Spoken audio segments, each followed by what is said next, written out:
চলে যাচ্ছি আমার একটা ফ্রেন্ডের ভাইয়ের বিয়েতে। ওইখানে গেলে আমার আরও ফ্রেন্ডরা আসবে, তাদের সাথে আমার দেখা হবে, ওই জন্য অনেক বেশি excited. So anyway, hello everyone, সবাই কেমন আছেন? আশা করতেছি অনেক বেশি ভালো আছেন। আমার এসএসসি পরীক্ষার পরে আমি আমার অনেক কাছের ফ্রেন্ডদেরকে হারাই ফেলছি। তারা অন্য অন্য কলেজে ভর্তি হওয়ার কারণে তাদের সাথে আমার আর কথা হয়নি। আর যখন ইন্টার কমপ্লিট করি তখন সবাই সবার সংসার নিয়ে ব্যস্ত হয়ে যায়। আমার এখনো অনেক ফ্রেন্ড আছে যাদের এখনো বিয়ে হয়নি। এতে যাওয়ার পর দেখি সবাই আমার জন্য খাওয়ার জন্য ওয়েট করতেছিল।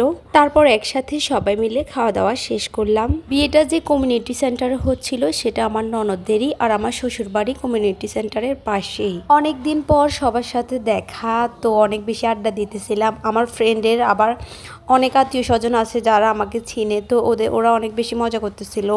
আমাকে দেখে বলতেছিল তুমি অনেক বড় হয়ে গেছো, তোমার বাচ্চা হয়ে গেছে। সবাই মিলে অনেক বেশি দুষ্টামি করতেছিল আর কি। এই তো আমরা সবাই এবার সবার নিজ নিজ গন্তব্যে চলে যাচ্ছি। আল্লাহ হাফেজ, সবাই ভালো থাকবেন।